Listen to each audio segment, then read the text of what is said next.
Mr. Tooth Decay here. You know, making cavities used to be easy, but it's getting harder now. And mostly because of... Crest!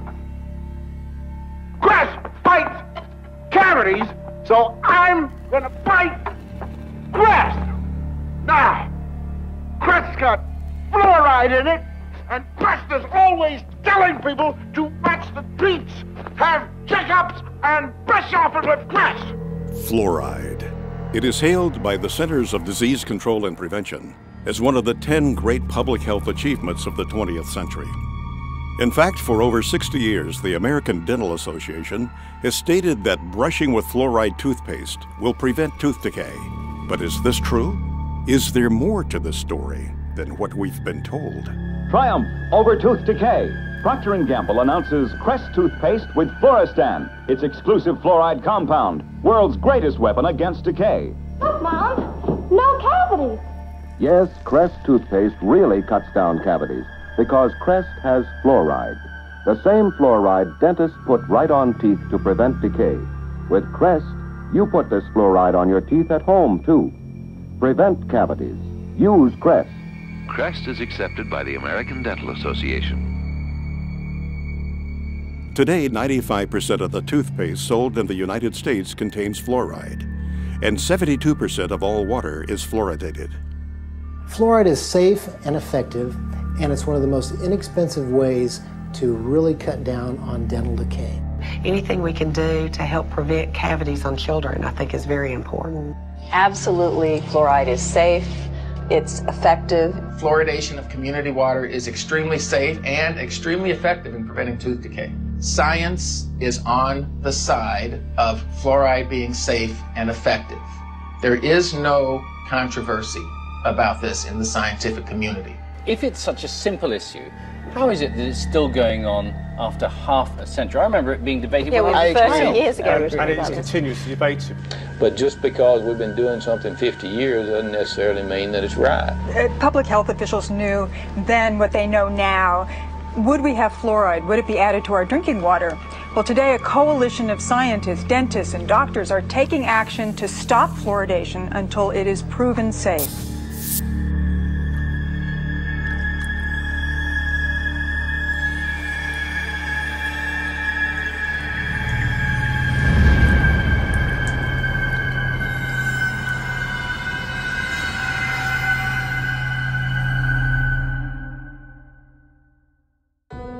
The first widespread commercial use of fluoride was for the eradication of vermin. Since the 1800s, sodium fluoride has been a key ingredient in rat poison and insecticides. These products were commonly used in and around the home to kill lice, mice, rats, and insects.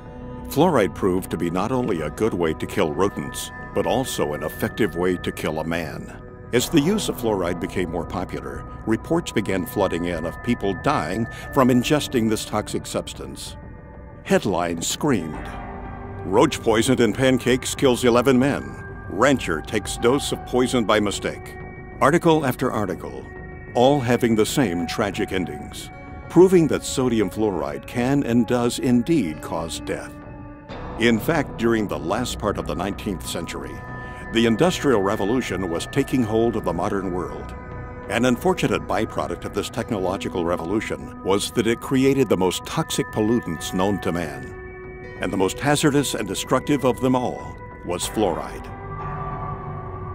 In his award-winning book, The Fluoride Deception, investigative journalist Christopher Bryson examines fluoride's disturbing history. Bryson notes that in its early days, fluoride was a widely known and well-documented killer. Documentation from early lawsuits against fluoride manufacturers clearly shows that fluoride was a hazard, not only to humans, but to the environment as well, with damages reaching into the tens of millions of dollars.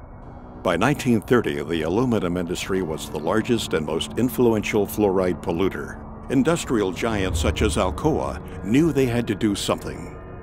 Vegetation and livestock near Alcoa plants were being decimated as toxic fluoride fumes lingered, rendering nearby cattle lame and crippled, even causing death. One newspaper article from that time proclaimed, "During the past year, we had 51 head of cattle die. We had laboratory tests made, and these tests show excessive amounts of fluorine in the liver and kidneys. Also, some of our young cows had lost their teeth. Our saddle horses were so crippled from fluorine poisoning, they had to be shot. The serious nature of fluoride toxicity was beginning to be realized. As a result, fluoride's threat to corporate America was laid out in an exhaustive review conducted by the U.S. Department of Agriculture. Toxicologist Floyd Dietz warned of new medical information exposing fluoride's harmful effects. Danish scientist Kaj Roholm singled out the aluminum industry, specifically Alcoa, as the source of much of the fluoride poisoning. Fluoride was causing irreparable damage, and the word was getting out. Alcoa knew they had to act fast. Their high-powered attorneys sprung into action, quickly buying up farms and paying out settlements. Ironically enough, during that time, the U.S. Public Health Service was under the jurisdiction of the United States Treasury Secretary, Andrew W. Mellon. Mellon was the founder and major stockholder of Alcoa. He was also the founder of the Mellon Institute, an industry-funded research institute that was notorious for giving corporations such as Alcoa the scientific data they needed to defend themselves against lawsuits. The Mellon Institute published questionable and self-serving evidence that supported the effectiveness of fluoride in fighting tooth decay. In doing so, the Mellon Institute rats had put a smiling face on what had been a scientifically recognized environmental and workplace poison. It was an aluminum industry-funded scientist, Dr. Gerald Cox, who worked at the Mellon Institute, that first made the proposal to artificially fluoridate public water supplies. Mellon's economic interest in fluoridation was obvious. Fluoridation provided the chemical industry an opportunity to void liability of their poisonous fluoride waste by means of promoting it as a health benefit. The official human experiments began in Grand Rapids, Michigan on January 25, 1945. 107 barrels of sodium fluoride were delivered to Grand Rapids, where city technicians began tipping them into the city's water supply. They were the first to publicly fluoridate their water. It was to serve as the test city, and its tooth decay rates were to be compared with those of non-fluoridated Muskegon. The study only lasted 5 years. There are no permanent teeth in a child born at the beginning of the study. It was an unblinded study. They did no measure of safety, and they claimed that there was a tremendous benefit to the permanent teeth. Well, there weren't any permanent teeth in the children that were born at the beginning of the study, and soon thereafter they fluoridated Muskegon, the control city. It's a phony baloney study used to demonstrate the benefits, where there are none. Unfortunately, fluoride's ugly side has almost entirely escaped the public view. As Bryson points out, historians have failed to record that fluoride pollution was in fact the biggest legal worry of the industries that were involved in developing the atomic bomb program. As some may remember, the Manhattan Project was a secret program which brought the atomic bomb into existence. But what most people are totally unaware of is the fact that fluoride was an essential element in the production of the atom bomb. There's a guy named Harold Hodge that was the chief toxicologist for the Manhattan Project, and basically, in order to create the nuclear weapons, they needed massive amounts of fluoride. He was hired as a toxicologist or part of the team to determine, is there going to be any toxic effects of fluoride in this project? Really what they were worried about is they were worried about lawsuits. They knew that there was negative effects of fluoride. They had to basically invent this whole scheme so they could use the high levels of fluoride in the Manhattan Project to create atomic and nuclear weapons. For more than 70 years, the Public Health Service has assured society that fluoridation is safe and effective. These assurances have largely rested on the results of the 1945 Newburgh-Kingston fluoride carries trial. This study compared the safety of fluoride in drinking water for 2 New York cities, one fluoridated, the other not fluoridated. The impetus for the first fluoridated city, Grand Rapids, was born from this study. However, recently declassified documents show that this study was a complete fabrication. A trail of declassified Manhattan Project papers unearthed by investigative journalist Christopher Bryson showed that the toxicology department at the University of Rochester, which was under the direction of Harold Hodge, secretly monitored the Newburgh experiment to, quote, supply evidence useful in the litigation arising from an alleged loss of a fruit crop. In fact, these once restricted documents reveal that as far back as 1944, the Manhattan Project was spending money on toxicology studies on fluoride. Why? Because fluoride was the key ingredient used in the process of enriching uranium. Enriched uranium was the linchpin of the U.S. military's fledgling nuclear weapons program. Fluoride became a national security issue. The declassified documents suggest that Newberg was simply another human experiment, one used to justify the interests and advancement of the nuclear industrial state. The final report of Newberg concluded that small concentrations of fluoride were safe. Yet documents reveal that the top fluoride scientist in the U.S., Dr. H. Trindley Dean, known as the father of fluoridation, secretly opposed the experiment, fearing that fluoride's toxicity would be revealed. Until now, Dean's dissent on Newberg has never been made public. There's irrefutable evidence that the U.S. military, the Manhattan Project, the makers of the atomic bomb, concealed evidence of fluoride's harm to their workers, to the community, and to the American public. One study was published in the Journal of the American Dental Association in 1948 by Dale. In these files, Manhattan Project Captain Peter Dale at the University of Rochester reported preliminary results of dental investigations among laboratory fluoride workers at Columbia University. He concluded that fluoride did not prevent cavities in the 95 laboratory workers examined. Quote, "Their teeth seemed to be deteriorating rapidly, and their gums bled more freely. In fact, most of the hydrofluoric acid workers examined had few or no teeth left. They were in large part toothless or nearly toothless. This information, however, was left out of the published version. The published study merely notes that the fluoride workers had fewer cavities than did the unexposed workers. They didn't mention the fact that they had fewer cavities because their teeth had fallen out of their mouths." Since World War II, fluoride has been one of the most destructive environmental pollutants. At one point during the Cold War, fluoride was blamed for more damage claims against industry than all 20 other major air pollutants combined. Fluoride was responsible for one of the most notorious environmental disasters in U.S. history, the town of Donora, Pennsylvania, which jump-started the environmental movement. In 1948, the small mill town lost 20 people, and an estimated 6,000 men, women, and children were sickened by U.S. Steel's dark blanketing smog. Even the town's name betrayed its corporate roots. Donora was an amalgam of the first name of Nora Mellon, the wife of industrialist Andrew W. Mellon.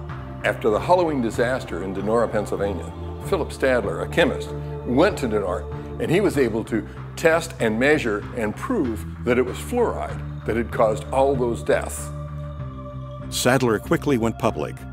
Article after article ran the story. Chemist says fluorine gas caused 19 smog deaths. Sadler said, "Chronic fluorine poisoning has been killing people in Donora for a long time. It has left its characteristic trademark on the valley's animals, crops, and vegetation." Both the U.S. Army and the Atomic Energy Commission, now known as the Energy Department, had a secret and vital interest in the outcome of the Donora disaster.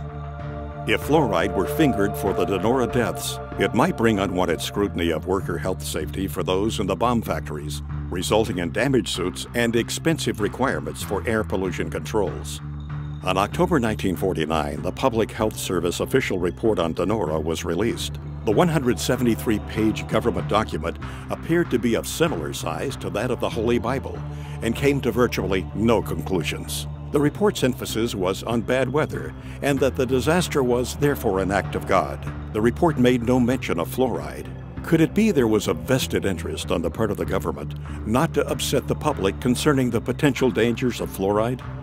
Although it was Gerald Cox's idea that ultimately led to the endorsement of water fluoridation, the man who gave the official endorsement was Federal Security Administrator Oscar R. Ewing, Alcoa's top Wall Street attorney. 9 months after the Donora disaster, Ewing made a surprise announcement for the nation. The U.S. Public Health Service was reversing a long-held position. The ex-Alcoa lawyer declared that his agency now favored adding fluoride to drinking water across the United States. Coincidence? When it came time to choose a public relations representative to persuade public opinion in favor of water fluoridation, Ewing chose none other than the father of public relations himself, Edward Bernays. When they're selling water fluoridation, they didn't just walk out and say it's good for you. They actually hired Edward Bernays, Sigmund Freud's nephew, to sell Americans on how good it was to have silicon fluoride in the water. Edward Bernays was the one that created how to control the population through media and through advertising. Edward Bernays, also known as the father of spin, pioneered the idea of crowd psychology. In 1928, he wrote a book called Propaganda, in which he wrote, "If we understand the mechanism and motives of the group mind, is it not possible to control and regiment the masses according to our will without their knowing it?" He called it the engineering of consent. Bernays introduced the corporate giants to crowd psychology methods and polished techniques to manipulate society. He convinced the population to buy on impulse things they didn't even need. In his writings, he concluded that individuals were controlled by 4 basic motivations: self-preservation, aggression, security, and sex. Bernays' belief was that by appealing to any of these 4 motives, it was possible to manipulate the majority of a population into doing almost anything. You could brainwash them into smoking cigarettes, starting war, electing politicians, you name it. And given the proven effectiveness of these techniques, it was no coincidence that the Aluminum Company of America asked Bernays to head the campaign for the fluoridation of the United States water supply. People like Bernays, were masters of social engineering. His entire thesis, if you will, is that you don't talk to the public in a rational, scientific way. Instead, you appeal to their emotions and you invoke their fears. He was key in getting women to start smoking. He positioned cigarettes as being sexy and individualistic and, power to the woman. That was the framing of why women should start smoking. A consumerist culture was born, and the United States government took notice. U.S. agencies soon adopted Bernays' techniques of manipulation to manufacture the fear of ever-present danger in the minds of the people, to give those in power greater control of what Bernays called the mass mind. He went on to propose in his book Propaganda, those who manipulate this unseen mechanism of society constitute an invisible government, which is the true ruling power of our country. We are governed, our minds are molded, our tastes formed, our ideas suggested, largely by men we have never heard of. This statement holds just as true today as it did in the 20s when Bernays first wrote it. Throughout medical science, including dentistry, poison-producing corporations have always been able to infiltrate major institutions and dominate their narrative. When Christopher Bryson was writing this book, The Fluoride Deception, he reached out to Edward Bernays. Bernays said it was child's play to convince the American public that fluoride was good for them. While the official narrative rang, the case for fluoride had been proven. Some people weren't so quick to jump on the fluoridation bandwagon. Because fluoride had been used for years as a rat poison, to kill coyotes, to kill cockroaches. Some of those opposing fluoridation were in fact dentists. And because of their advocacy for safe water, they were censored by the American Dental Association. If they worked for the Public Health Service, they got fired. If they were team players and kept their mouths shut, they got to keep their job. So out of fear, many people who knew better remained silent. The true story behind water fluoridation can be hard to swallow. The facelift performed on fluoride dating back more than 60 years ago has misled generations. Instead of conjuring up the image of a crippled worker or a poisoned forest, we see smiling children. As a new generation arises, we must sound the alarm yet again. To those who have ears to hear, this film is meant to be a warning. This film will prove beyond a shadow of a doubt that fluoride is a deadly poison being added to our water supply. It will further prove that the chemical commonly known as fluoride is the only chemical added to public drinking water to treat you, the individual, rather than the water. The information presented in this film can change your life. It can help protect your health and the health of your loved ones. It will lay out the real facts behind water fluoridation. It will expose the hidden hand behind the curtain, pulling the levers of industry, corporate profit, and public perception. Fluoridation is neither safe nor effective, but rather a fraud. And honestly, one of the biggest hoaxes ever perpetrated in human history. To say things like tobacco is harmless, fluoride is harmless. Agent Orange is harmless, they say. DDT was harmless. Asbestos, right? Yeah, GMOs now, they say, are harmless. This is a long history of science selling out to corporate interests while the people are systematically poisoned. And to this day, people still believe fluoride is safe in the drinking water, and the majority of dentists still believe it's safe to put in toothpaste and to put in different types of compounds. Most people in America are persuaded that everybody fluoridates their water, and if you're living in a town like Albany or Long Island or Ithaca or somewhere, but the vast majority of the population in the world does not drink fluoridated water. Most of the countries do not fluoridate their water, only about 30. The countries now that have banned the use of fluoride, China, Austria, Belgium, Finland, Germany, Denmark, Norway, Sweden, the Netherlands, Hungary, and Japan. All these countries have said that fluoride, number one, is ineffective and toxic and should not be used. We are still using it. There's something wrong here. I think it's time that we become aware and do something about it. How come our country that's supposed to be, quote, so smart, uses it? Well, there's something going on here. What does the European Union know that we don't know? Nothing. Nothing. They know the same thing, that's why, but the difference is they're not getting paid off and we are, and so therefore, this is what the only thing I can come up with, because they both have the same facts. They both have the same facts. Fluoride is toxic. Fluoride is not helping your teeth. If it was really helping your teeth, why do we have all these dental problems? It's not at all. How come you can go to primitive societies around the world that never had even seen fluoride, and they have perfect teeth? Why are we having all these learning disorders? How come we're having autism? We're having all these things we never had before. Well, why don't we ask that question and answer it honestly? Answer it honestly. 98% of Europe does not fluoridate. Only 8 countries in the world have more than 50% of their population drinking water. America, Australia, New Zealand, Ireland, Israel, Singapore, Malaysia, and Colombia. Only 8. I think Europeans have come to their senses on several issues, not all of them, but on many, GMOs being one of them and fluoride being another. They've rejected these things because they're looking at the evidence. America tends to be way behind the curve on really recognizing reality in the realm of fraudulent hoax science.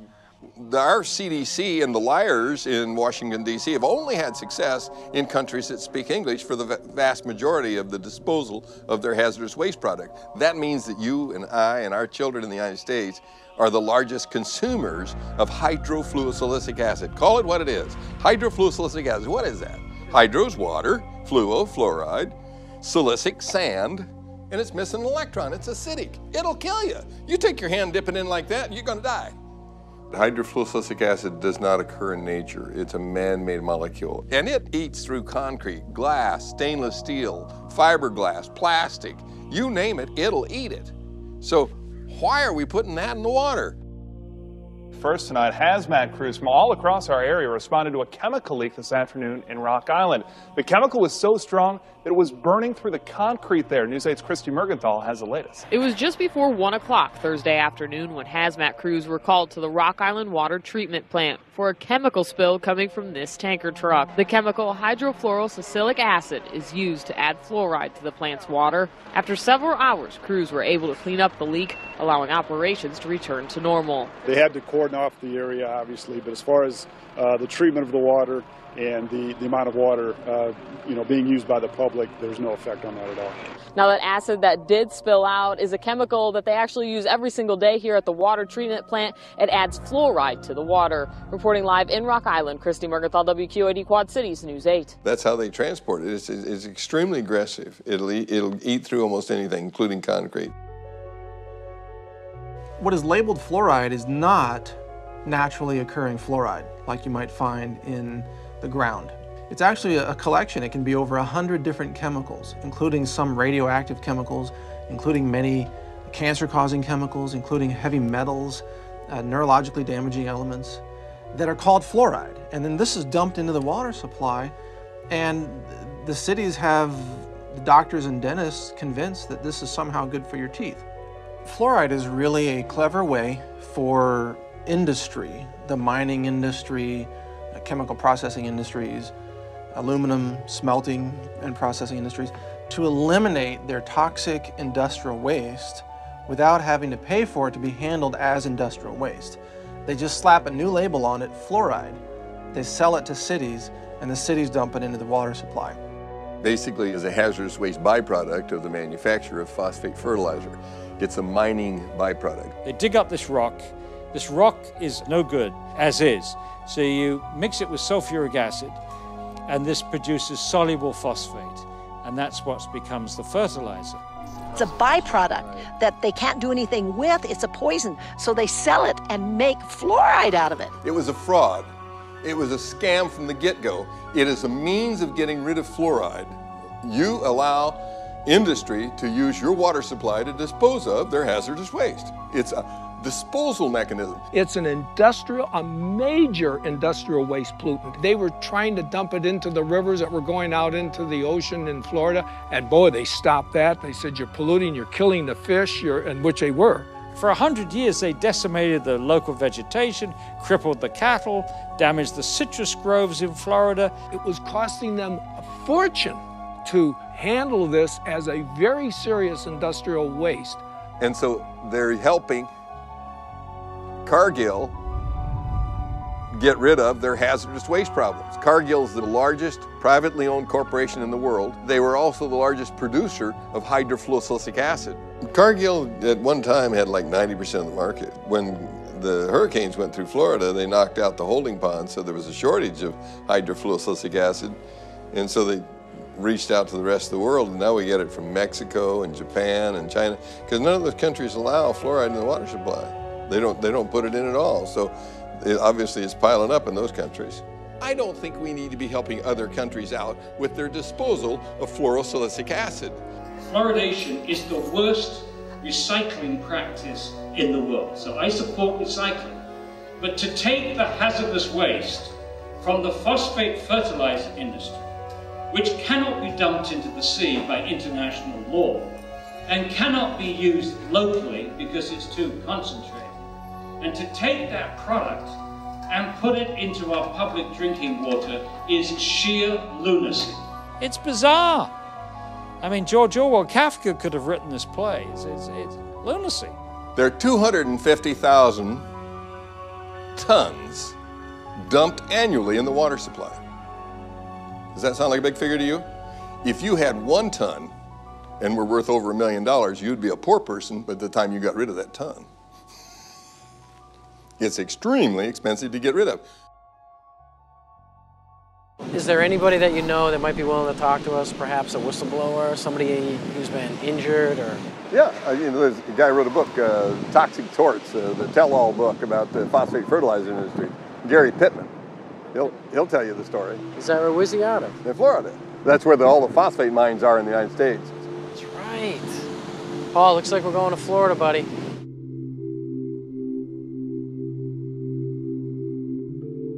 When I first started working at the Occidental Chemical Corporation's chemical plants in the early 1970s, there was no safety program in place.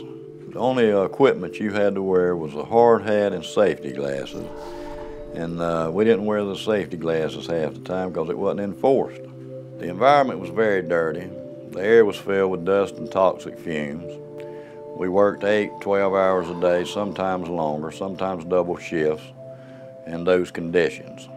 When you're 18, you think you're invincible. Had a physical by their doctor, and he actually put on my application a perfect health specimen. Mistakenly, you tend to believe that somehow you're invincible and blindly step into harm's way without a thought about the future consequences. I started working there when I was 18. I was in excellent health. I quickly rose to a supervisory position and was making about $50,000 a year. However, my success came at a high price, my health and well-being. My first and last job was working for Occidental Chemical Company in the phosphoric acid plants in Hamilton County, Florida. So Gary, what made you write this book? I wanted to leave a history behind on what happened to me and some of the co-workers here in this county. And it kind of gives the inside look at a phosphate plant, mainly the chemical plant where phosphoric acid is made. Former employees of Occidental Chemical Corporation have filed a lawsuit against the company. They say they have life-threatening diseases because the company did not follow safety procedures.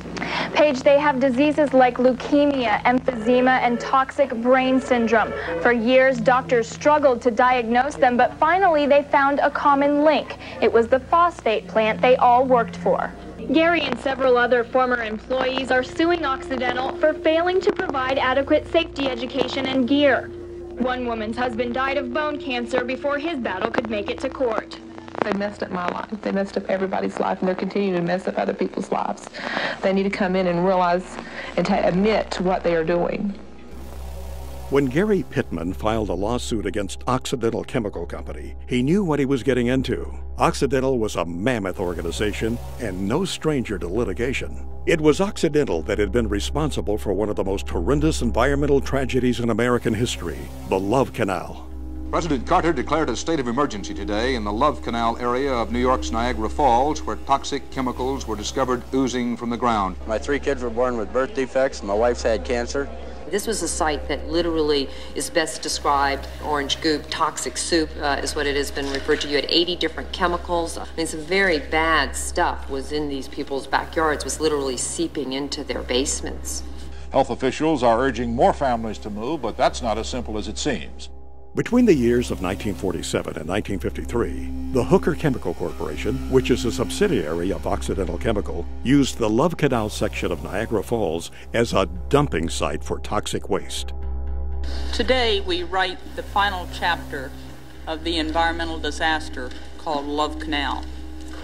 In doing so, we make clear that when people make a mess of our environment, they should and they will be held responsible for cleaning up their mess. The EPA concluded that Occidental dumped millions of tons of hazardous chemicals and then sold the property to the Niagara Falls School District for $1. In papers to be filed in court in Buffalo this afternoon, the Occidental Chemical Corporation will agree to pay $129 million. In the end, Occidental was out of pocket a total of $200 million for damages and settlements, not including court costs and the millions they spent defending themselves. These kind of dangers no longer will be tolerated by the American public. The day of discarding hazardous materials indiscriminately and haphazardly is over. There must never be in our country another Love Canal. Thank you very much. But in reality, this $200 million spanking to a multi-billion-dollar-a-year company is far less severe than a parking ticket to the average person. Occidental had a pattern of disregard for environmental issues. In the summer of 1979, the New York Times reported that Hooker's plant in White Springs, Florida, was convicted of polluting the air with fluoride. Even more damning were the copies of corporate memorandums passed among Hooker executives in which it was revealed that Hooker's top echelon knew and approved of the pollution violations.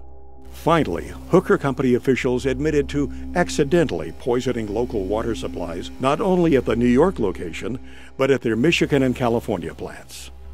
The White Springs plant that Gary Pittman worked for not only was polluting the air with fluoride, but had also dumped tons of waste on their own property. In a leaked inter-office memo obtained by an insider at Occidental's White Springs plant, reveals 25 different waste disposal sites buried on the property. This highly classified document lists the hazardous, carcinogenic, highly fluoridated toxins that are all buried on the site and are still there today. Gary Pittman knew that he was about to embark into a David versus Goliath scenario. Occidental was not to be trusted. They had been known to buy and intimidate officials. They provided financial support to the campaigns of certain political candidates and owned judges. Gary had only 12 lawyers against Occidental's prestigious law firm, Holland & Knight, which at the time consisted of 540 of the nation's top lawyers. However, to his benefit, Gary had the documents to prove his case. He also had a stellar record within the company and was known as a company man. He was a loyal and hardworking employee. The last thing he had ever imagined doing was to sue the very company that had provided him such a good life. In spite of this, Gary felt as though he had no choice. He was sick and couldn't work. So Gary named a price that could make him go away, and Occidental accepted. In the end, Gary settled out of court with Occidental, but his health problems still linger. The phosphate industry is one of the biggest industries in Florida. It brings in billions of dollars each year in profits. Television ads and billboards often portray strip mining as a wholesome industry that creates jobs and feeds the world. However, a closer look reveals the extreme toxicity to our environment and health. Paul, I think what you need to do is get some aerial shots of that plant.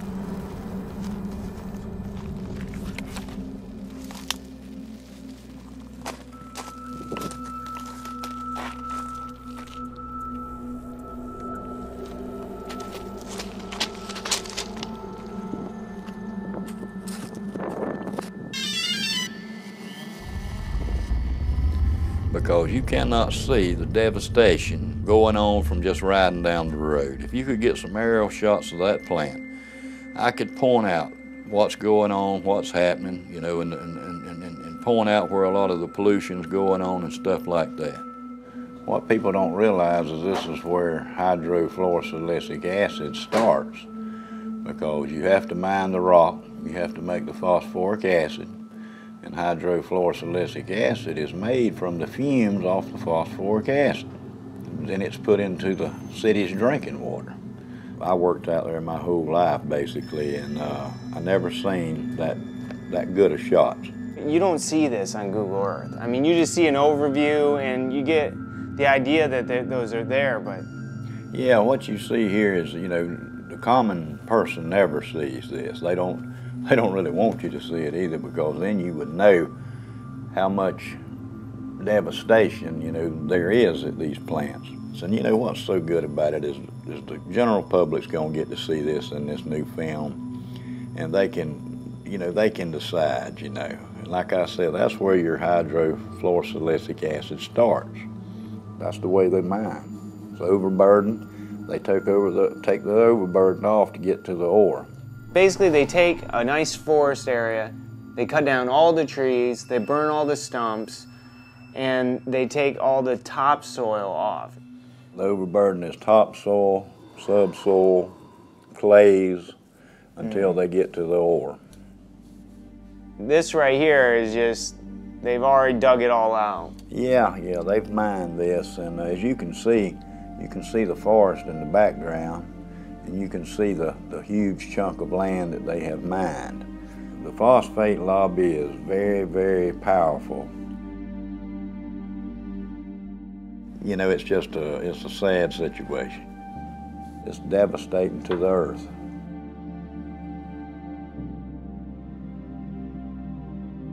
This water, this coffee-colored water, it's just hard to describe how bad it is. You know, when you call it water, it's not really water. It's so laden with so many different chemicals, and it contains many elements such as cadmium, chromium, mercury, nickel, beryllium, arsenic, fluorides, lots of fluorides. Lead, and I heard it even has it has radioactive elements in it too. It is radioactive. Uranium-238, radium-226. It also has traces of polonium-210, Very contaminated stuff. A lot of people don't realize that this is some of the worst contamination at a phosphoric acid chemical plant. Where this was all located was wetlands. If you have a wetland, you'll have a heck of a time trying to get a permit to go into a wetland, you know, to do anything. You know, if you want to dig a pond or whatever, they're not going to give you a permit. But somehow these people got permits to dig up all this wetland, and they claim they'll reclaim it, but it'll never be reclaimed like it once was. It's just, there's no way. They will reclaim just enough land, and they'll have a little show place so visitors, and they can go show them what they've been doing. Yeah, we've mined this out, and now this is what we've done. Mm-hmm. And you know, for what they've destroyed out there, you know, what a 10 or 15 or 20 acre plot they've reclaimed. Nah, they're not going to reclaim it. What they'll eventually do, and this is just my prediction, is they'll change the name of this place and they'll form a corporation, and they'll call it something like White Springs Phosphate. And then when they finish mining out the rock, they'll bankrupt.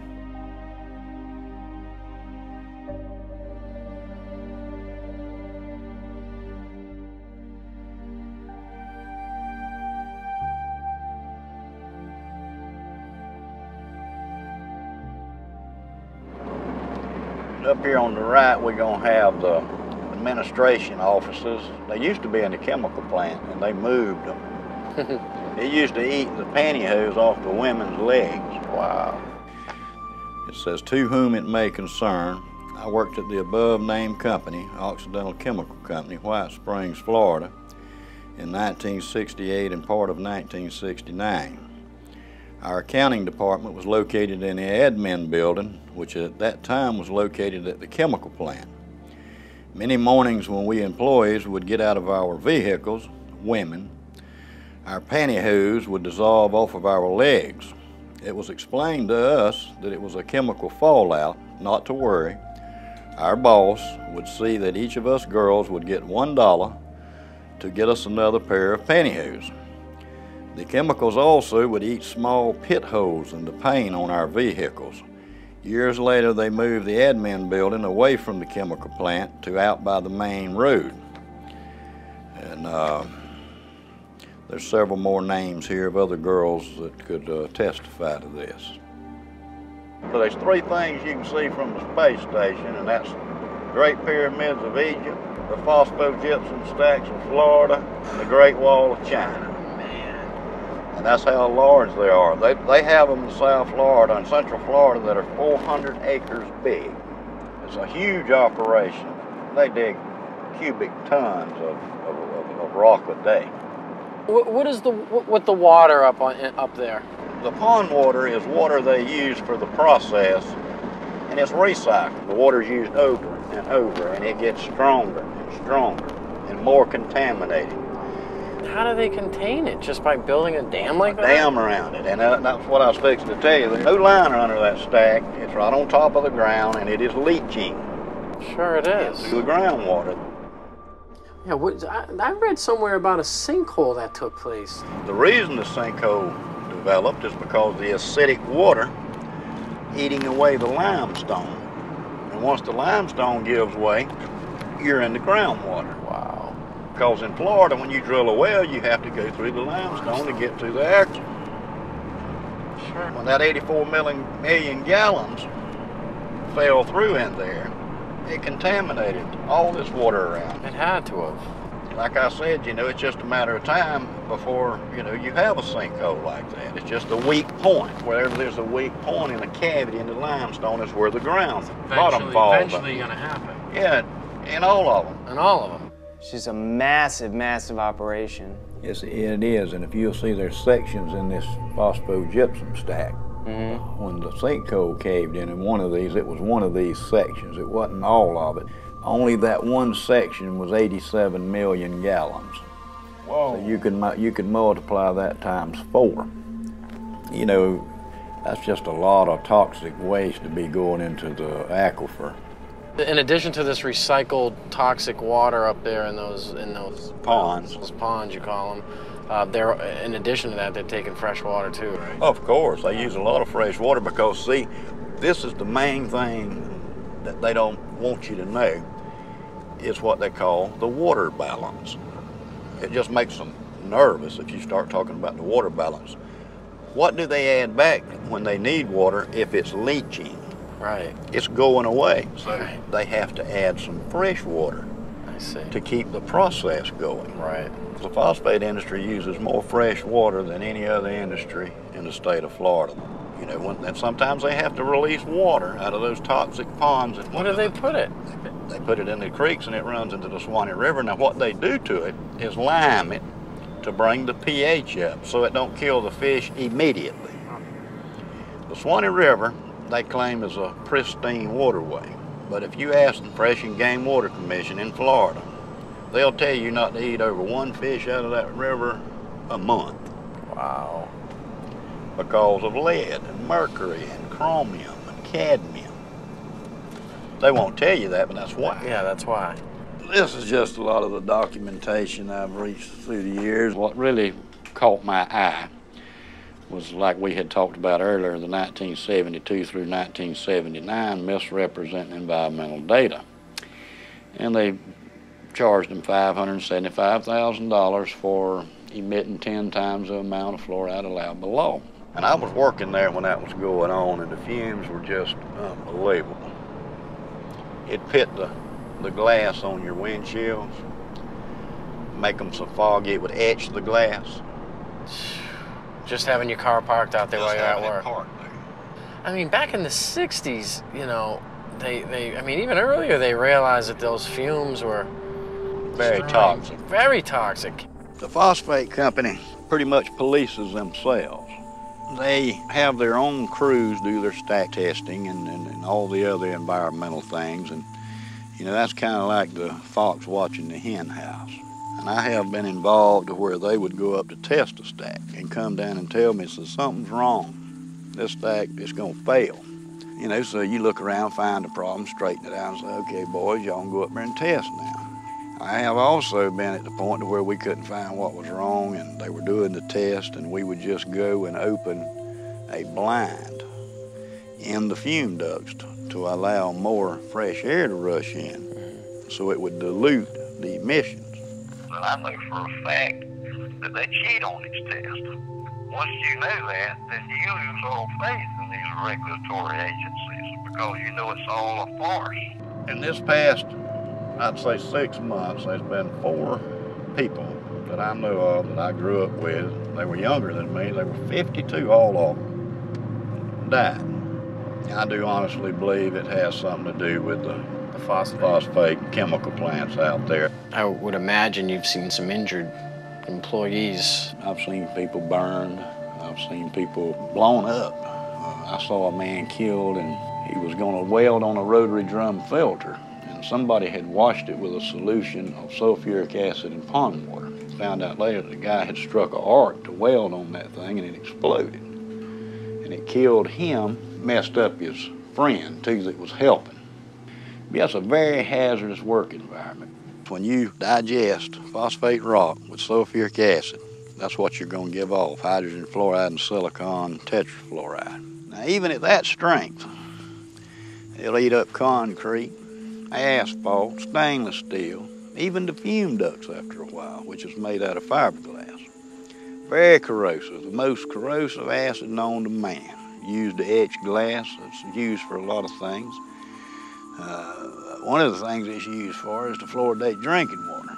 Who in the world would want to drink water with this stuff in it? The city of Dallas, Texas, like many cities across the nation, spends millions of dollars on contracts with companies like Cargill, Mosaic, and Penco to fluoridate the region's water supply. On Mosaic's website, the product listed for use in water fluoridation is actually called hydrofluorosilicic acid. The Occupational Safety and Health Administration, otherwise known as OSHA, is a U.S. agency that requires companies to produce a material safety data sheet, or an MSDS, for every chemical product in the market. The MSDS that Mosaic produces for their fluoride product will make your hair stand on end. Right here I have the Mosaic material safety data sheet on their hydrofluorosilicic acid product. A material safety data sheet is a very important document to disclose safety and health issues about possible exposure to this chemical. The MSDS sheet is supposed to inform you about what is this chemical, what's in it. So what we find in the case of the Mosaic, their hydrofluorosilicic acid, is that it is not a pharmaceutical grade product. It is an industrial grade chemical. And under Section 2, hazard identification, it identifies a health hazard as being corrosive to the skin, the eyes, and the mucous membranes. If you come in contact with it through the skin or inhalation or ingestion, such as swallowing it, it may cause severe irritation and burns. And so on the second page, it identifies potential health effects, and it mentions that it's corrosive to the eye, corrosive to the skin, corrosive through inhalation, such as breathing, corrosive if you swallow it. In this, they're basically giving these health effects due to hydrofluorosilicic acid and a high concentration. It's less clear at what concentration this won't happen at. As a chemist, I've looked at scores of material safety data sheets, and never in my career have I seen a warning for children in an MSDS, material safety data sheet. What happens is the companies that's producing this chemical realizes they have a revenue stream that's a little risky for them from a liability standpoint on how their customers are using this chemical. And so they've now put a warning in their material safety data sheet, warning for fluorosis, osteosclerosis if exposure occurs during enamel formation. There are no children working in these chemical plants. There are no children being chemical handlers. So this warning is for the end user. And so we've presented this to the City Council, and they have now been alerted that their own supplier has put a warning. And this is where we came across and said, you now need to put a warning, at least for children that you've received from your supplier. You need to put that downstream.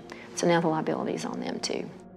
Hydrofluorosilicic acid has no known benefit in human or any physiological system. It's not even useful in any mammal. So adding that to the public water supply for an alleged benefit is a fraud, and it's a crime against the citizens of this country, and it's cumulative over a lifetime. It is a very noxious poison, and you do not have to take my word for it. If you've got a Webster's dictionary, open it up. One of the definitions is fluoride, a violent protoplasmic poison. Then you have to go look up protoplasm. We are protoplasm, so violent protoplasm for us. Say, let's put that in the water and see how the kids turn out. Well, you know, as we're learning, it seems like there are no rewards to this. It just seems it's just all risks. It's all risk. It's a big lie. There's no benefit whatsoever. It's all risk. Let's get to the science. That's what I say. Instead of covering it up, let's look at the science. What do these fluoride chemicals actually do to human beings?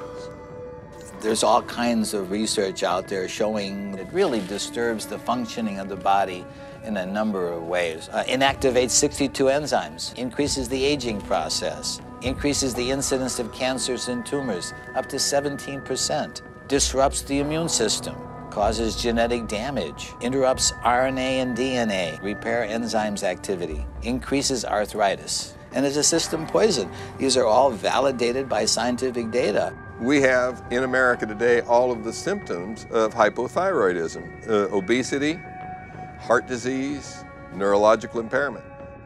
I have been very sick. I was diagnosed with hypothyroidism about 10 years ago.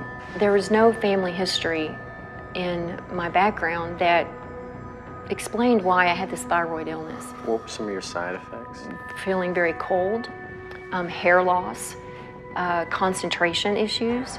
It really controls your metabolism. So I had gained about 10 to 15 pounds, which is very unusual. I was very athletic my whole life and never was overweight.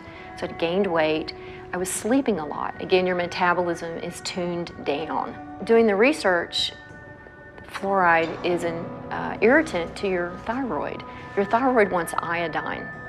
And if it doesn't get iodine at the concentrations that it needs, then it gets whatever is closest that you're providing in the environment. If you look at the periodic table, you see that fluoride, chlorine, bromine, and iodine are all in the same column. That means they have very similar electronic structure and reactivity. So that's why your thyroid will uptake fluoride and chlorine when you're not giving it enough iodine. It's a gradual accumulation of the fluorides and the other things you're exposed to out there that just gradually wears on you through the years. And that's one reason it's hard to pinpoint a health problem.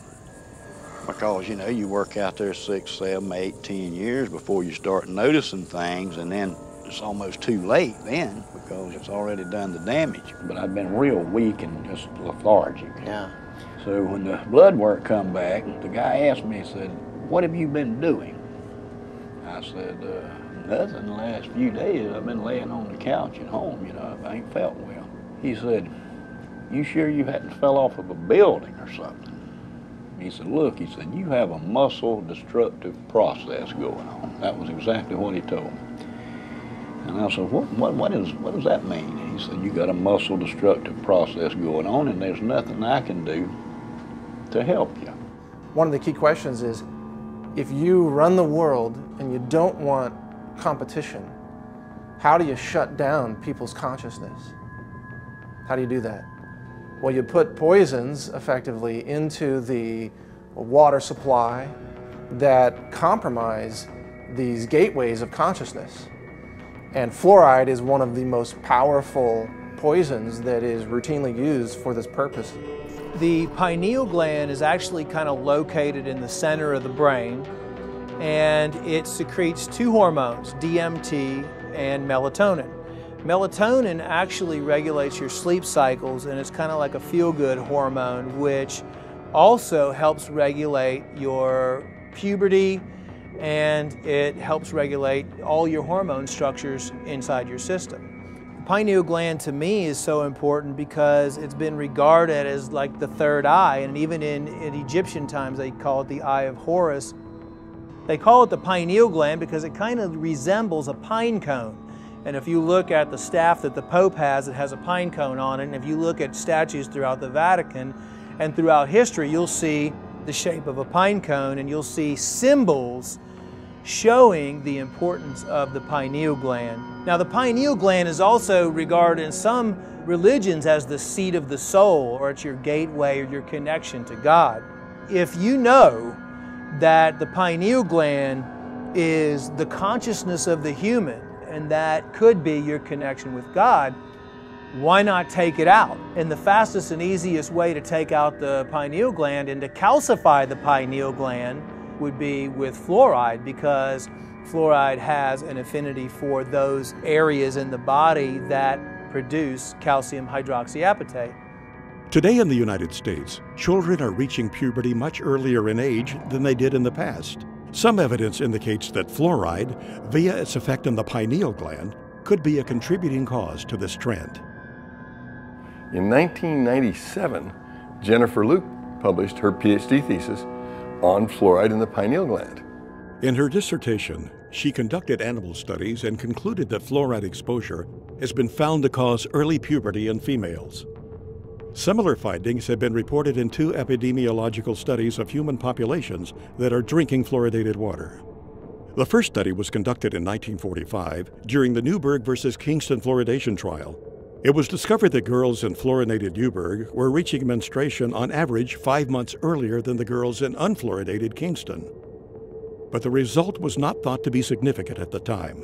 In 1983, another study was conducted in which a man with the last name of Farkas reported that girls living in highly fluoridated towns began their first menstruation cycles at a much younger age than girls living in less fluoridated areas. When the pineal gland is calcified, it causes an onset of puberty. In my documentary, Crippling Waters, one of the ladies in there, we called her the star, a 9-year-old girl. Take a look at her. Does she look 9? She's exposed to high fluoride in her family's well water. Her dad, who's only 20 years older, is starting to bend over like this and starting to become crippled. He can't put his hands above his head.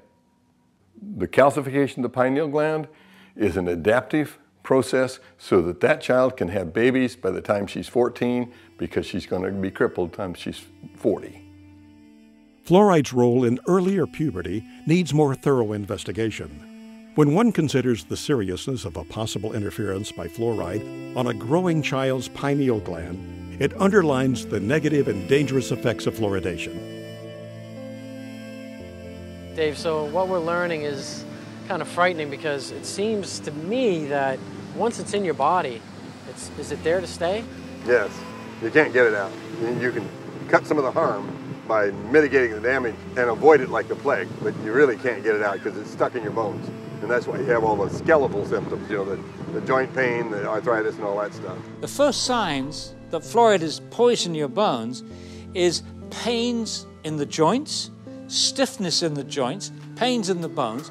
Well, you go to the doctor with pain in a joint, he says, oh, you got arthritis. Well, arthritis, joint, ritis, pain, oh, okay, joint pain. So we got somebody speaking to us in Latin, oh, you got joint pain, super duper. We have millions of people with arthritis in the United States and in fluoridated countries, 1 in 3 adults. Nobody's ever looked to see if some of those arthritis cases may have been caused or exacerbated by fluoride. Just not looking.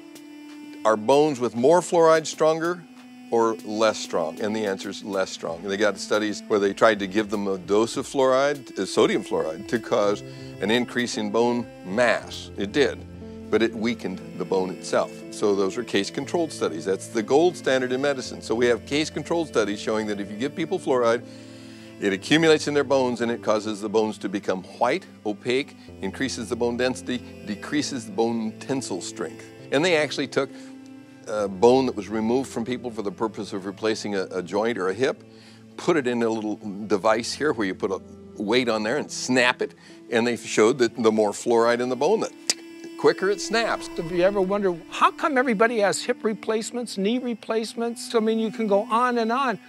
I can think back when I was a kid, that didn't happen. You didn't see all these crippled people. I mean, you saw a few, but it wasn't common. I mean, how does it end up in our bones? Is it that where our body just finds? It's calcium-rich tissue, so your body parks it there because it's got to dispose of it some way, otherwise it would kill you. So it parks in the bone and then it kills your bones.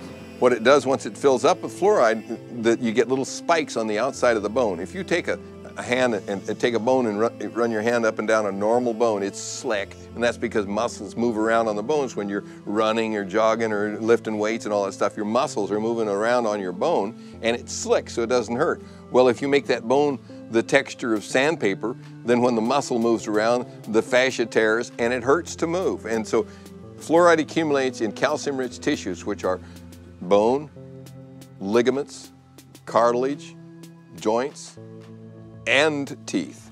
So you have to look at this as if you have a lifetime body burden, and the less you're exposed to, the longer you can go before you develop symptoms. The first most irrefutable symptom of fluoride exposure is pain. And that's what we saw. My wife and I filmed a documentary in China. And pain was the hugely significant symptom that they all had. They couldn't even work. And, you know, in China, if you don't work, you starve to death. Have you ever heard of dental fluorosis? No. No. It comes when somebody's overexposed to fluoride. Awesome. That's a picture of very mild dental fluorosis. And so is that. You know, that young girl came to see me to get that fixed because she doesn't think that's beautiful. She thinks that looks bad when she smiles. And I think everybody else agrees with her. They say 41% of American teenagers have this condition. So this is a white spot, so it's been there. It's a little scary, you know, knowing that many people, we don't even know, you know, what's in our water. Fluorosis can become more severe than a simple white spot. In severe cases, it can deform a patient's teeth. When you see spots on the teeth like this, that means you gave the child enough of a poison that the cells that were making that organ didn't make it right.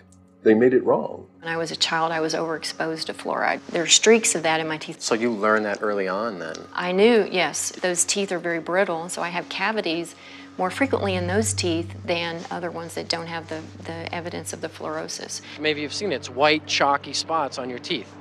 And I was told that those are calcium buildups. From the fluoride. Okay.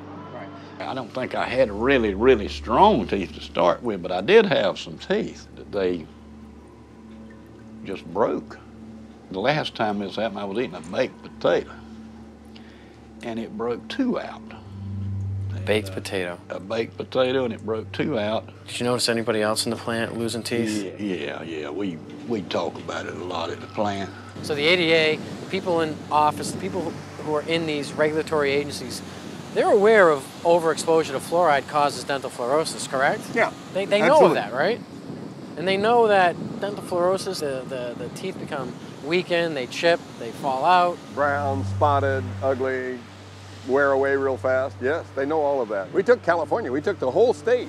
There's no difference in dental care costs for welfare from one end of the state to the other, regardless of the amount of fluoride in the water, whether it's 0.1, 0.2, 0.3, no difference. So if there was a tremendous benefit, you ought to be able to see that, and it doesn't show up at all in the computer data. So that's why they won't debate you. And although fluoride can help with your teeth, if either chemical is consumed in high amounts over a lifetime, it can lead to cancer, skin conditions, bone disease, and other health issues. There is a recent lawsuit in Maryland, it's a federal lawsuit, a woman who believed the medical establishment at the time when her daughter was an infant. She gave her daughter 90% of her diet, intake of water was this fluoridated baby water. And so the daughter grew up with severe fluorosis, and to get that corrected, dental restoration is about $100,000, and they can't bear that burden. So they are suing Nestle and Gerber. So putting it in a baby bottle when the child doesn't have any visible teeth, there's no way on God's green earth that can have anything except a negative impact on that child. It will damage that baby's teeth. But they sell it in the grocery store as baby's first water. I've seen that for years. How do we educate women to not buy this for their babies? And this is why we wanted the warning for infants, because they're the most at risk. They drink their weight in water within 2 or 3 days. If you and I did that, we'd be drinking 22 liters a day. I mean, it just goes back to the whole, these regulatory agencies that are supposed to, be kind of looking out for our best interests, and as you know, they're not. There's no reason for the FDA to allow them to sell this as a food. It's a crime. I hope they're punished someday. I say they have a duty to warn. They have a duty to warn you. Not one manufacturer of formula says, by the way, don't use the tap water. Women, infant, and children, WIC program. We contacted them. They refused to tell mothers not to use the tap water. And you know what she said? It would damage the fluoridation program. Fluoride is safe and effective, and it's one of the most inexpensive ways to really cut down on dental decay. Fluoride is safe and effective. Fluoride is safe. Fluoride is safe and effective. Well, there's a study from 20 years ago showing infant mortality was higher in fluoridated communities. Is that why? I don't know. Why didn't they do a follow-up study? I think that would be interesting to know. Children have died, you know. There's been a case of a child who swallowed this. The dentist left the room, the parents didn't know, the kid swallowed it, had to be rushed to hospital, they couldn't save him, he died. So yeah, it's very toxic substance. There's no question about that. Is that the kind of stuff that a responsible parent would be putting in their child's hand? FDA in 1997 required manufacturers of toothpaste to put this warning label on it. It's the same as you'd have on a loaded .38 caliber pistol. Keep out of reach of children. And only use a little pea-sized amount, which is about the same amount that would be in a bottle of water. And if that amount is swallowed, call the Poison Control Center or seek professional help immediately. So if I drink a bottle of water, should I call the Poison Control Center too? This is just insane. So this is what 2 different organizations say. One says, don't swallow it. Why did they put that on there? They put that on there because there were 10,000 calls a year to the Poison Control Centers from children made ill by swallowed toothpaste. 10,000 calls, and you know for every call there's 5 that didn't call.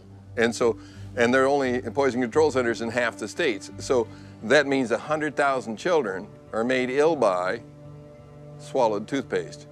It's insane to put a deadly poison in a child's hand and say, go brush and be sure and spit out, Johnny. Fluoride has been a slow process of introduction into the dental profession where it's commonplace for us to consider fluoride as the thing to do to help decay. But we now know, statistics have shown us, that fluoride is not working. It's very toxic to you and can cause everything from cancer to depression. So, yeah, it's a serious issue. You are meant to have the right to informed consent to medication. What we're doing in the fluoridated community is we're doing to everyone what a doctor can do to no one. A doctor says to you, he says, look, this glass of water is going to do wonderful things for you. It's going to cure your ingrowing toenails. It's going to make you less bald. It's going to do X, Y, and Z. Drink it. And you say, no, I don't want to drink it. You must drink it. You've got to drink it. I'm your doctor. I'm telling you, you've got to drink it. If he or she tried to do that to you, he or she could lose their license. You're not. You've got to tell the patient what the drug is good for. You've got to tell them what it's bad for, the side effects. And then they, in theory, make up their minds. This has been ripped away from us.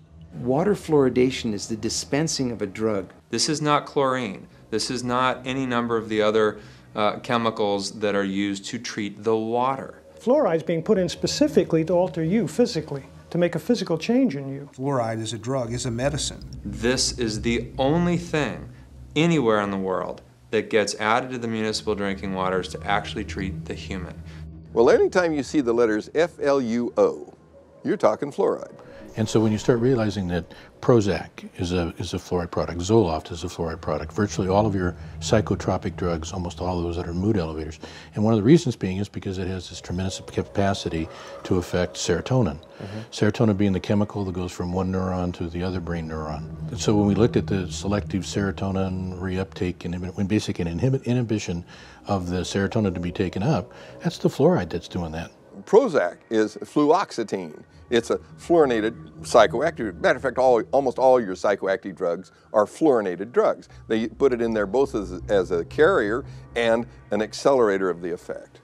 The actual active ingredient in Prozac is fluoride. Prozac is made almost entirely from fluoride molecules. It is, like SSRI drugs, are similar molecularly to some of the elements in fluoride. Remember the school shootings in Columbine, Colorado? Yes. They were on SSRI drugs. Those drugs make your mind think that you're not living in the real world, that you're actually just sort of experiencing a false reality. And I think fluoride has much the same effect. There's tons of products that are pharmaceutical products that, in some cases, the fluoride is just being used to what I call potentiate it, to actually make it a stronger one. Fen-Phen, which was the diet drug that was taken off the, well, why did they take it off? Well, fenfluramine, you can hear the fluoride part in there. The fenfluramine was the part that actually made the thickening of the heart valves so that they pulled off. Amazing part about it is Rohypnol, the date rape drug. A lot of people just call it that. The roofie. Okay, yeah, right? Roofie. Yeah, and so what does that roofie do? Basically, it causes an anterograde amnesia. Well, okay, that's a fluoride product, so how does it do that? Well, we probably should have guessed that it would do that already anyway, because if you went in and had surgery, general surgery right now, knock on wood that you don't have to ever do that, but if you were, they would give you 4 molecules of fluorine and 2 of bromine and 1 of chlorine, and that's what knocks you out during that time. So the truth is that when you start looking at all the pharmaceutical uses for it, that it's just amazing all the things that that are around us all the time that we didn't recognize or that we didn't see. There is absolutely no drug on the market that's given in a one-dose-fits-all situation. We don't put other things in the water to try to keep everybody's blood pressure down or everybody's stroke risk down. And there's no reason why we should be trying a one-size-fits-all approach for this either. Once you put a medicine in the drinking water, you can't control the dose because you can't control how much water people drink. You can't control who gets it. It goes to everybody. If you ask a pharmacist if there's any drug in his store that was safe enough to give to everyone, young people, old people, sick people, people with poor nutrition, give it to them in any dose, they'd laugh at you. It's ridiculous. There's no way you can give out a medicine without being able to control the dose. And one dose cannot fit all, and you can't give a medicine to everybody. You are forcing it on people who don't want it. There are people in this audience who've spent far more time researching this issue, including David, myself, and many other people in this audience, and they've stated categorically to the mayor, to the city councillors, we do not want you to force this medicine on us. We have the right to informed consent to medication. That's a very important right. This is a violation. It's being violated every day in this country to over 200 million people. There needs to be informed consent. We have that with all other medications. When we go to the doctor, he or she gives us the information of what the side effects are going to be. With fluoride, there is no informed consent. There is no safe dose for this one-size-fits-all medication that they're doing to us. Now, all of those issues are important, but the one that really concerns me is the impact of fluoride on the brain. A study panel for the EPA listed fluoride as amongst 109 chemicals for which there was significant evidence of neurological effects. It has definite impact on the neurons, which is the nerve parts of the brain. You don't just grow those back. It's not like, well, I cut myself, so now I'm renewing my cell. It doesn't happen to the neurons. There are so many ways that fluoride could be damaging the brain. We know this from animal studies. Dr. Phyllis Moulinex exposed rats to fluoride to work out its effects on the human brain and the central nervous system. What we did was we exposed them, let them drink the fluoride in the water for 6 to 20 weeks. The pattern that we saw, it typically is what we see with other neurotoxic agents that are well known to cause a hypoactivity or a memory problem or an IQ problem. When I first presented the results of these studies, one of the individuals sitting and listening to the results, he says, "Do you have any idea what you're saying?" And he says, "You're telling us that we're reducing the IQ of children." Look, the first opponents of fluoridation in this country in the 1950s were biochemists. These biochemists had used fluoride in their experiments to poison enzymes. And they, including Dr. James Sumner, who won the Nobel Prize for enzyme chemistry at Cornell, and he said, fluoride poisons enzymes. You don't want to put this substance into the body. Poisoning enzymes is what makes people sick. Poisoning enzymes is what kills people. It's highly likely that you're going to get subtle effects on the brain that the parent is not going to notice. No wonder that our children can't read and write. It's no wonder because we're damaging their brains with a stupid preventive dentistry program that doesn't even work.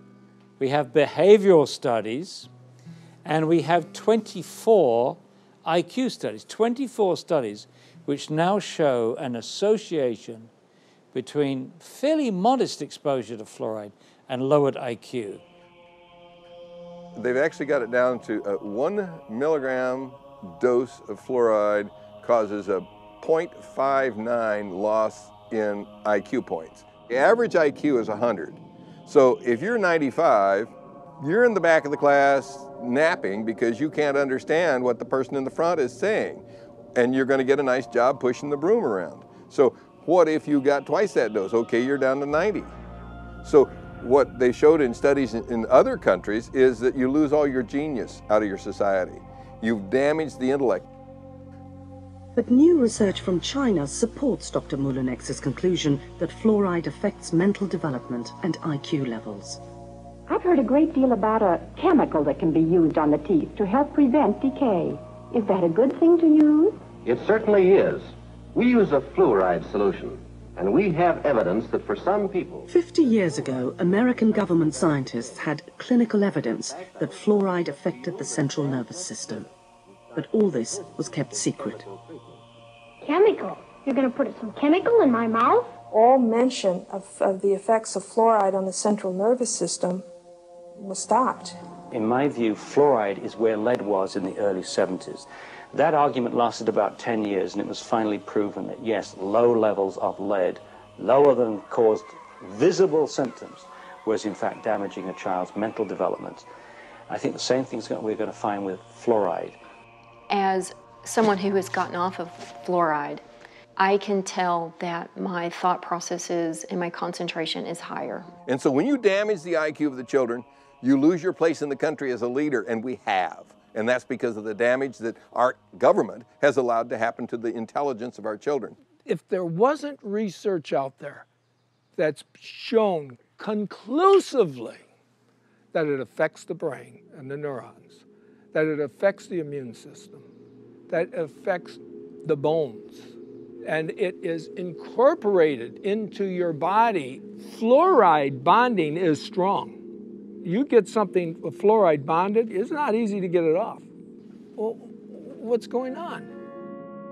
Fluoride is now in thousands, and I really mean thousands of products where it has worked its way in, and I don't understand why. I had a good friend of mine come up to me one day when I still lived in the valley. He says, Karen, he says, look, there's fluoride in Cocoa Pops, and there's fluoride in Fruit Loops, and there's, I'm going, what? What the heck is it doing in that stuff? Pesticides operate in a lot of cases because they have fluoridated compounds. Sadly, the dentists have begun to add fluoride to their filling materials, their cements, they even put a varnish on children's teeth. I don't believe these have been legitimately FDA approved. I've checked on them. There's no new drug applications on file for fluoride to be ingested, and none have been submitted. So if you're going to give a child a dose of fluoride, show me the FDA approval where that's beneficial and even safe. It doesn't exist. The medical system that tries to say we need to ingest fluoride, that's really the only element they believe in. They won't recommend magnesium to reduce heart attacks. They won't recommend calcium. They won't recommend zinc for immune boosting function. They only believe in one element, and it's fluorine. You know, how come they don't look at the other elements that are needed? See, that's why it's very selective. It's a dogma. There is no, selenium waste product that they have to get rid of. That's why you don't hear about the benefits of selenium from industry. Right. But selenium is an anti-cancer element, and most people are deficient in it. Chromium, trace element for blood sugar regulation. Most people are deficient in it. Why don't doctors and scientists say, let's put chromium in the water? Because they're not trying to get rid of it as a toxic waste. That's why. If you look at the table of elements, you got to consider the whole thing. It's not scientific to say, well, let's just put this one element in the water. Well, what about all these others? Water fluoridation is a hoax. It's not scientific. It's not good medicine. It's not public health policy. It's a desperate attempt by certain industries to eliminate a toxic poison by feeding it to the people and calling it public health when it's clearly waste disposal. It comes down to this? Yeah, the government's paying 35 dentists at the Center for Disease Control to go out and promote the addition of silicon fluoride to the public drinking water. So it's making a lot of people who can't do dentistry money. Where money and power are is a magnet to criminals. And so Washington, D.C. becomes a vortex of evil. And I'll tell you, when you're controlled by a few people, which is the government, who controls the government? Money. Big money. And if they're about money, then we have a conflict of interest. We want our children to grow up healthy and strong, and they want to make profits. There are solutions out there. There are answers to this. There's a ways to get around and possibly clean up your system. What can we do? The best thing you can do is look at what the body's made of, which is water. Every living substance is composed of water. People ask me, what's the easiest, simplest way to start regaining my health? I say, change the water. When you start flooding your body with water, if you have no access to anything else, no supplements, and eating clean foods, which would mean raw, organic fruits and vegetables, and if you have access to superfoods, which would be like chlorella, spirulina, blue-green algae, stuff like that, I still think that distilled water is the best. I recommend adding organic apple cider vinegar to their distilled water, because what it does is it brings it back to life. When you distilled water, you lose all the minerals in it. It's a clean water, but it's not an active live water. So what I do and what I recommend, you can get a distiller for $300 or $400 and run your tap water right through the distillation unit and fill up your 5-gallon water containers. And then every time that you fill it up, put a little cap full of organic apple cider vinegar in there, the raw kind, and then you're getting vital nutrients, live enzymes, probiotics, and it's just one of the cheapest, most effective ways to regain your health or to just, you know, give you a lot of good, active, live nutrients, and it brings the water back to life. But you know, the big problem is you can get the best water in the world to drink and cook with, but what are you going to do about your shower? In fact, I would even say don't shower in tap water. That's so toxic that, look, where I live now, I'm drinking and showering in either rainwater or well water. If we have the ability financially to purchase these filters and these purification systems, it is the most important investment you could make for your family. You really need to invest in yourself, in your food, in what you're drinking, and more than you are your clothes or your electronics or your car. It is the priority. When you accumulate all these chemicals in your body, you have to do something to get rid of it. The antidote to fluoride poisoning is calcium, magnesium, vitamin C, selenium, and iodine. And you can get rid of it with perspiration, which is saunas. You can get rid of it by drinking more water and having it go out in your urine. The right diet can bind to those elements and help clear them out. I'm not drinking any more water with fluoride. I'm not eating foods with fluoride. I'm not cooking my pasta rice soups with that fluoridated water. So I completely took it out of my diet. Considering the fact that fluoride toxicity has become a huge problem, kind of teamed up with Alex Jones and his staff over there, and I was asked, what can we do? There's no product on the market that targets specifically fluoride detoxification or fluoride cleansing. So I was asked to put something together that would do that. It's really a combination of 6 of the most potent compounds we could find working together in unison to help you eliminate or detoxify fluoride from your system on a regular basis. This product is something that people can take on a daily basis or take on a weekly basis or take to help their body naturally eliminate fluoride from their system. There are 2 strategies for really getting fluoride out of the water supply. One is that you can have the citizens, protest, go to the city council meetings, rise up against the chemical tyrants, and demand clean water. Just demand clean water, that's it. And if more people would do something like this, instead of just turning a blind eye, that's what's wrong with our country. People see wrongdoing, but they just pass it by, let somebody else take care of it. So I imagine you're kind of going to be the Lone Ranger standing up and saying, I don't want my water medicated anymore. We should be calling our congressmen and trying to say, hey, what are you doing out there? What are you doing around the well? That's our water. I should have to choose if I want fluoride in my water. Why am I demanded that I have to have fluoride in my water? If enough people will contact their legislators, contact them either through phone calls, through snail mail. I mean, if they get enough of that on a particular issue, by golly, they do set up and take notice. Go there and bitch, because that's your public servant, okay? Last time I checked, they work for you. You got to get a lot of people angry enough that they'll go out and stand in the rain and tell the city council that they're not going to get reelected if they don't do what we tell them. They're not going to keep their seat if they continue to poison our water. If you follow the democratic process, then this issue has already been solved. Unite and let's make it happen, because I was thinking about it today, and I'll just wrap with this, but I was thinking about it today because I knew you were coming over, and I just sat there and I literally just prayed to God. I said, God, I don't know there's got to be a way. Open up a way that we can help this nation and the world get its health back. And let health be the #1 priority and profits the next. Not profits over health. And let's let people get the truth. This is all about us taking our world back.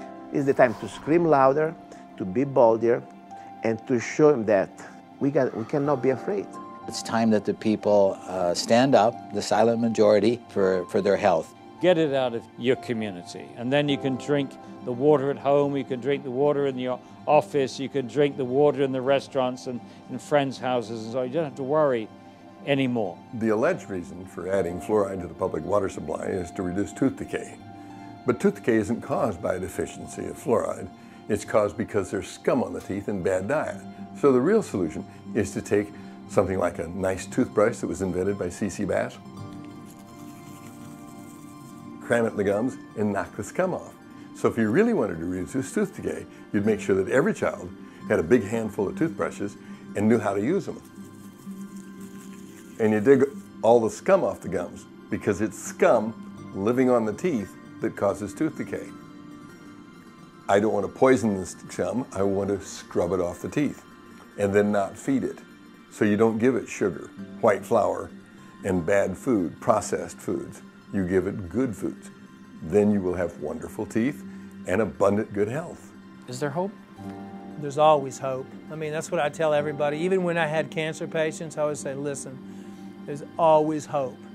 When you feel healthy, you feel self-confident. And when you feel self-confident, you feel successful. So regardless of how bad things are, you can never lose hope. I mean, you always have to know that there's always change and there's always things you can do. Even if you do one tiny thing every single day, you're still positively changing. And if you tell one person, or if you pass an email out, or you share information, once we hit critical point, which we're almost at, it's like the 100th monkey phenomenon. The mass consciousness will change. And I believe we're almost there. So never give up, and always, no matter what, never give up hope, because that's what you have. I just want to thank you from the bottom of my heart. You're such a sweet, sweet soul. Again, Charlie, thank you so much for letting us come by here today. Well, I would just like to say, great speech, man.